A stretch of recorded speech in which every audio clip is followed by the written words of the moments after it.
Anda masih bersama kami dalam program Merah Putih hanya di Nusantara TV. Terima kasih bagi pemirsa yang tetap setia menyaksikan program ini di Nusantara TV dan juga yang menyaksikan melalui channel YouTube Nusantara TV Official. Jangan lupa like, share, subscribe dan juga silahkan komen terkait dengan program pemerintah yang kita diskusikan tiap episodenya. Saya masih punya ada beberapa pertanyaan atau mungkin komentar dari masyarakat. Langsung saja yuk kita lihat sama-sama berikut ini. Hanya memang nggak berat sebelah ya hukumnya ya.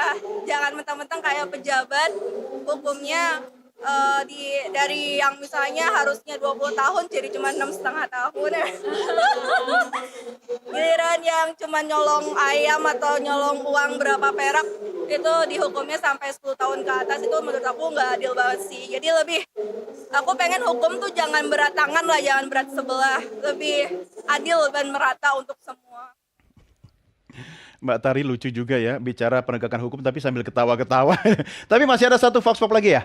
Kita coba tayangin aja sekaligus yuk. Sama di bidang pekerjaan, itu yang kami harapkan sama sekali. Apalagi dari bidang sektor swasta sampai sekat ini kan, orang-orang swasta juga mungkin dengan kenaikan sekian persen ya kan sangat menggarap. Tapi dengan kebutuhan yang apalagi diterapkan PPN yang 12%. Itulah saya mengharapkan dengan pemerintahan Pak Prabowo untuk serat kedepannya ini, terutama ya di bidang hukum dan kriminal, di bidang ekonomi itu aja. Oke, banyak PR pemerintah yang harus diselesaikan. Mbak Ove, kalau misalnya kita lihat di media sosial, apa misalnya isu yang kalau kita lihat hari ini yang paling mengemuka, yang paling banyak diperbincangkan oleh masyarakat terkait dengan kinerja pemerintah? Tentu tadi kita sudah lihat Vox Popnya ya, menarik juga. Saya juga ingat bahwa publik ini sebenarnya mengaitkan segala sesuatu, baik kinerja pemerintah ataupun fenomena-fenomena yang terjadi di sekitar kabinet Prabowo itu mengaitkan dengan masalah anggaran.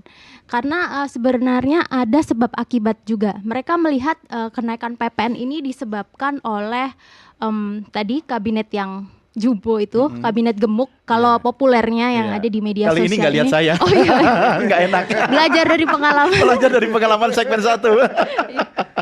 Jadi masyarakat selalu menilai bahwa kelompok menengah yang tadi sudah dibicarakan, kelompok menengah dan masyarakat bawah ini yang menanggung beban PPN 12% akibat kabinet yang besar ini dan juga proyek-proyek ambisius yang terjadi di pemerintahan sebelumnya serta program MBG. MBG ini mendapatkan dua sisi sentimen ya. Sentimen positifnya besar juga, tapi sentimen negatifnya juga besar. Iya, karena selalu mengaitkan dengan hal anggaran itu tadi. Iya, sebenarnya kan program pemerintah tuh banyak ya, tapi kenapa kok dari tadi kita hanya muter-muter di program makanan bergizi gratis ya kan? Apakah ada program-program lain yang kemudian menjadi seksi di mata netizen khususnya? Netizen itu balik lagi mereka suka satu hal yang kontroversial yang kemudian nanti akan selalu dibahas terus-menerus gitu. Kami melihat bahwa selain program pemerintah, mereka lebih mengkritisi pemerintah tadi soal penegakan hukum. No viral, no justice. Iya benar, lalu ada aparat penegak hukum yang memang mereka anggap seharusnya hal itu harus diadili seadil-adilnya seperti itu. Tapi kemudian ada hukum tebang pilih, lalu kemudian masyarakat terus mengulik kasus dugaan pelanggaran HAM yang memang menjadi concern gitu. Ini balik lagi mungkin ketika kita tarik ada rapor buruk bagi para menteri karena mereka melihat justru menterinya tidak berkontribusi menyelesaikan masalah itu, namun kemudian berbalik di luar konteks. Deka, ini menarik ya kalau misalkan program populis yang lain tuh ada program 3 juta rumah, program pemberian layanan kesehatan medical check up gratis ya. Hanya saja itu semua ujung-ujungnya ke APBN. Misalkan program 3 juta rumah itu didesain 21,3 triliun itu menggunakan APBN setiap tahun selama 20 tahun kalau kita dengar narasinya. 600.000 rupiah diberikan subsidi untuk bayar rumahnya selama 20 tahun. Belum lagi tadi program memberikan layanan medical check up gratis. Itu juga dari APBN. Nah, kita sebagai ekonom melihatnya, kalau program populis ini diambil dengan memberatkan fiskal, ini tidak akan berkelanjutan. Penerimaan negara kita akan kedodoran di situ. Kelas menengah yang lagi sudah susah ini akan dimintain pajaknya lagi, apalagi sekarang sudah ada Cortex. Orang nanti menghubungkan antara nomor rekening kartu rekening tabungan Anda dengan pajaknya, balance atau tidak. Kalau tidak balance diinvestigasi. Kelompok menengah ini takut, Mas, dengan model seperti ini. Sehingga mereka juga akhirnya memberikan penjelasan, mereka kritis. Kalau Anda memberikan program populis tapi ujung-ujungnya kantong kami yang diambil, tentunya mereka akan marah. Nah, saya kira inilah challenge ya buat pemerintah dan cara berkomunikasinya. Bagaimana size penerima negaranya itu diperbesar kalau ingin membuat program populis, tapi jangan memeras kelas menengah. Carilah sumber lain. Menurut Anda bagaimana seharusnya kabinet ini mampu menyerap aspirasi atau masukan dari berbagai komponen masyarakat ya? Artinya begini, kalau di mata masyarakat yang penting mereka sejahtera dan kemudian hal yang tadi Anda sampaikan itu mereka tidak rasakan kalau kita bicara kelas menengah gitu kan. Tapi kan kabinet kita ini besar, harusnya banyak kemampuan energi yang bisa dicurahkan untuk menyerap kebutuhan masyarakat. Gimana? Leadership dari Pak Prabowo ini kelihatan berani tegas, tetapi ini perlu dibuktikan dari bagaimana memaintain 44 kementerian dan kelembagaan ini secara baik ya. Saya kira kita belum mendapatkan raport yang objektif tentang masing-masing kementerian. Ya, sayangnya indikator juga belum memberikan itu, belum bertanya itu. Tapi saya kira yang paling dibutuhkan oleh masyarakat sebetulnya adalah bukan yang ini, tetapi memudahkan mereka bekerja. Yang belum punya pekerjaan, pengangguran kita banyak. Bagaimana ciptakan lapangan pekerjaan? Yang kedua, bagaimana harga-harga murah? Nah, yang inilah yang sebetulnya esensi menurut saya untuk kesejahteraan ekonomi. Ini belum diangkat dengan baik. Mungkin sudah ada programnya, tetapi belum terbukti dari indikator-indikator dari harganya. Tadi Mas sudah menyebutkan inflasi. Memang inflasi kita relatif rendah. Tetapi kalau kita lihat indeks keyakinan konsumen atau indeks purchasing manager, itu menunjukkan kekhawatiran. Mereka khawatir dana ekonomi di masa depan tidak menentu, sehingga mereka berjaga-jaga. Para manajer tidak mau spending. Wait and see. Konsumen melihat kita juga tabungan kita nggak mau kita keluarin. Yang mudah-mudahan ini tidak terjadi di liburan Imlek hari ini ya, karena kan ini kan harusnya spending. Tapi nanti kita lihat evaluasinya. Jangan-jangan mereka masih menahan spending juga, sehingga tidak bisa menggerakkan roda ekonomi secara optimal. Tapi saya pinjam tadi statement Anda soal kementerian dan lembaga. Apakah memang secara spesifik sudah dilakukan penelitian atau riset bagaimana respon publik terhadap masing-masing KL itu? Ya, kita di survei yang baru kita lakukan juga melihat lebih kepada pengetahuan publik ya, pengetahuan publik terhadap kementerian-kementerian atau menteri-menteri gitu ya, kedikenalan publik. Paling penting tugas fungsi kementerian itu sih, tidak harus popularitas kementerian atau menterinya gitu. Ya memang kalau kita melakukan survei publik ya, publik itu dengan segala keterbatasannya kan tentu memiliki cara mengevaluasi yang berbeda dengan para kita yang katakanlah sebagai pakar, akademisi, ahli dan sebagainya. Memang kalau publik melihat, misalnya kalau kita tanya kepada publik soal pengetahuan terhadap kementerian-kementerian, tentu kementerian-kementerian yang menterinya banyak berada di depan gitu ya, sering memberikan statement seperti Bu Sri Mulyani gitu ya, misalnya Pak Erick Thohir dan beberapa menteri lain gitu ya. Pak Erick Thohir soal apa dulu di BUMN atau PSSI nih? Beda. Pak Agus Harimurti Yudhoyono gitu ya, sering yang kita lihat rutin gitu ya memberikan statement. Nah, publik itu kan dengan segala keterbatasan evaluasi kan tentu melihat itu pengetahuan publik terhadap kementerian-kementerian yang belum merata ya. Jadi jadi publik itu sederhana melakukan evaluasinya. Jadi ketika menteri itu sering tampil dan memberikan statement gitu ya, dan memaparkan apa yang menjadi program kerjanya gitu ya, itu katakanlah publik melihatnya sudah bekerja. Gitu. Jadi menteri-menteri yang punya tim media sosial yang bagus, yang paling dikenal. Ada hashtag nggak, Mbak Ove? Misalnya tentang hashtag kementerian khusus atau tagar tentang menteri atau lembaga tertentu gitu, yang populer? Kami melihat trennya memang yang cukup aktif. Ini hashtag soal Erick Thohir dan BUMN. Ini bukan sudah PSSI, terjadi, ya? Bukan. Jadi sudah terjadi sejak masa pemerintahan Jokowi. Dan 100 hari terakhir ini tagar BUMN ini masih berada di atas, jajaran teratas dalam topik 100 hari pemerintahan Prabowo. Menurut Anda itu orisinal atau diproduksi oleh tim?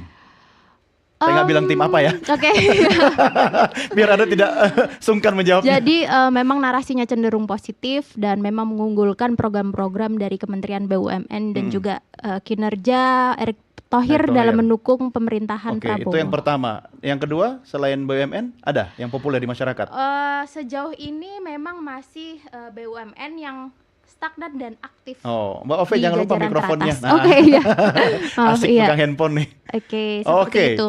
Oke, ini menarik. Nah, Mbak Prita, ini banyak catatan dan juga masukan yang bisa Anda elaborasi dan orkestrasi ke kabinet dan presiden. Apa yang bisa Anda sampaikan terhadap catatan dari narasumber kita panelis tadi? Ya, saya mau sampaikan bahwa kalau lagi-lagi saya pakai logika permainan bola ya. Di 5 menit pertama ini kita sudah melihat ada permainan-permainan yang mengejutkan, yang di luar dari ekspektasi. Contoh misalnya, dari awal masyarakat menyampaikan kabinet gemuk ini akan membuat anggaran membengkak. Tapi kita lihat bahwa ternyata kemudian Presiden Prabowo memangkas anggaran sedemikian rupa, melakukan penghematan, efisiensi, dan hasilnya 306 triliun. Apakah ini penghematan-penghematan yang akan menghambat kinerja? Tidak. Karena penghematan ini dilakukan lewat dilihat betul begitu ya, mana program-program yang bisa menghasilkan sesuatu yang lebih produktif. Jadi bukanlah program-program yang kemudian bisa diartikan pemborosan. Contoh paling mudah, misalnya perjalanan dinas. Perjalanan dinas kami contohnya di kantor staf presiden, kami kalau perjalanan dinas ini sangat, atau sebelumnya kami di kantor staf presiden dan kemudian sekarang di kantor komunikasi kepresidenan, perjalanan dinas sangat sedikit orangnya yang pergi. Namun berbeda jika kemudian kementerian lembaga yang pergi. Ada begitu banyak yang pergi. Dan ini tentunya bicara mengenai efisiensi anggaran.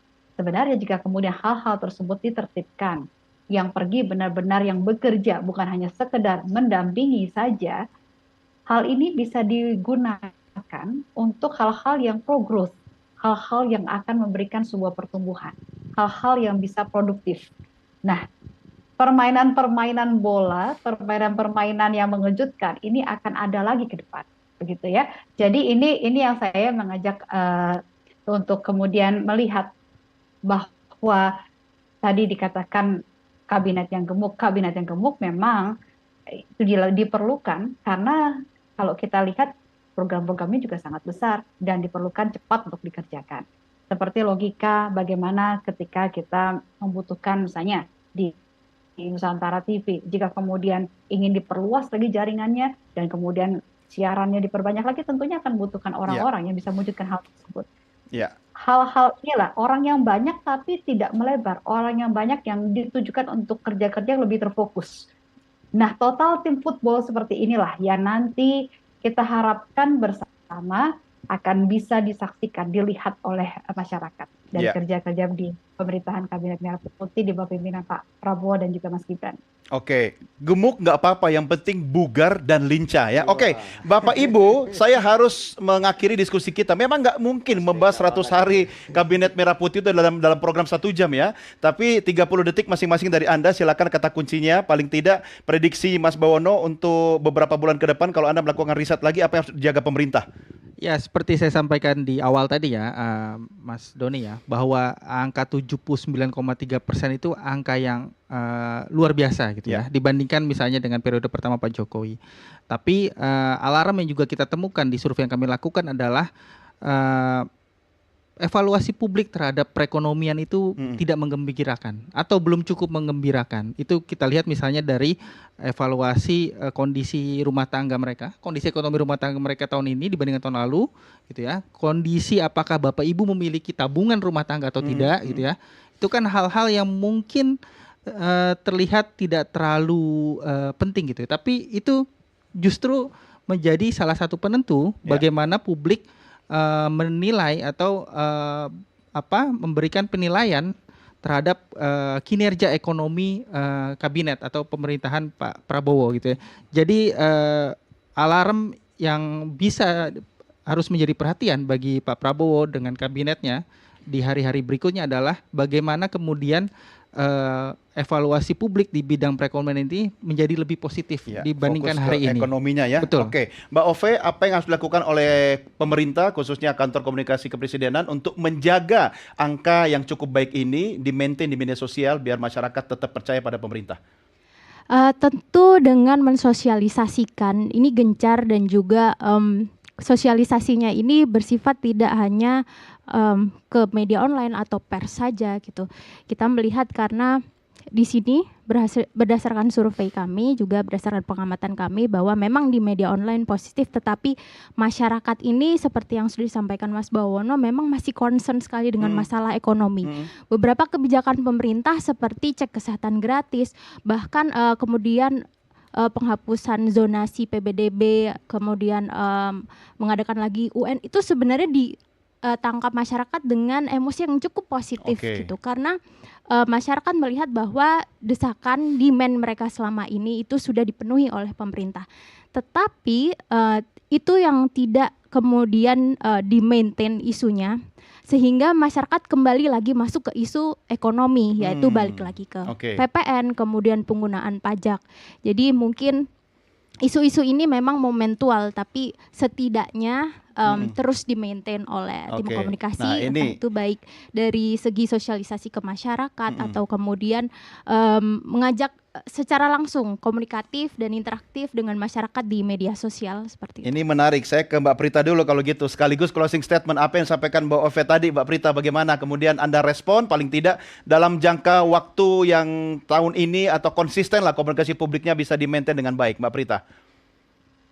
Ya, terima kasih banyak Mbak Ovi masukannya. Memang sosial media menjadi satu tantangan kami tersendiri karena kami juga melihat di sosial media ini banyak juga postingan-postingan yang bentuknya katarsis begitu ya. Jadi dari kekecewaan yang ada dari berbagai hal kemudian diungkapkan di sosial media.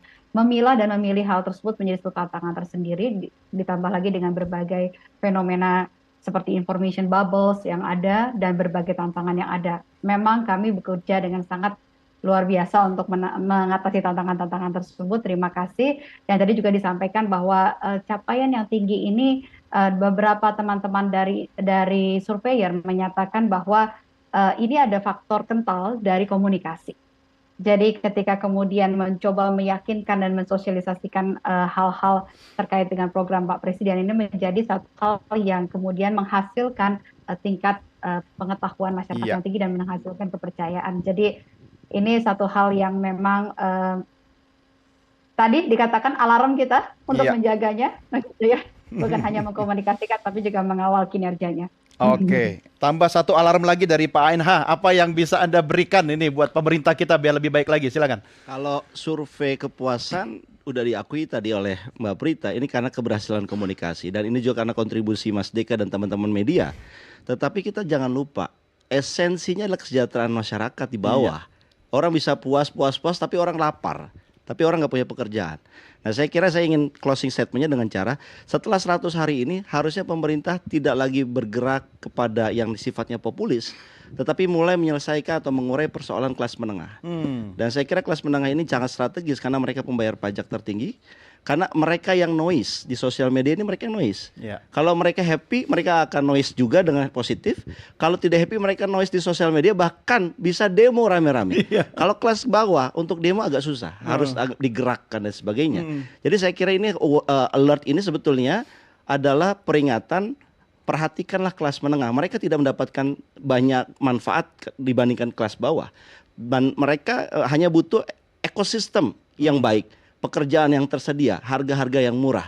Kalau ketika ini hilang nanti, inilah akan menjadi noise yang kemudian jadi beban PR teman-teman komunikasi dan media lagi untuk menenangkannya lagi. Oke, sudah dicatat sama Mbak Prita ya. Waduh, Pak ANH ini ngasih PR banyak banget ya. Tapi ini tugas kita semua untuk mengawal pemerintahan agar bekerja dengan baik ya dan tetap semangat. Tadi saya katakan gemuk nggak apa-apa, yang penting bugar dan juga lincah ya. Oke, terima kasih panelis yang luar biasa, Mas Bawono terima kasih, juga Pak ANH terima kasih, Mbak Slovenia terima kasih, Mbak Prita Rita, thank you. Sampai jumpa. Kapan-kapan kita bisa diskusi di studio langsung ya. Ya pemirsa, inilah akhir jumpa kita dalam program Merah Putih. Sekali lagi saya atas nama rekan-rekan redaksi dan kerabat kerja yang bertugas berterima kasih atas kebersamaan kita dan mengucapkan kongsi facai Sinyan Kuaile. Semoga Anda semakin sukses, bahagia, sejahtera di tahun ular ini. Salam Nusantara, merdeka!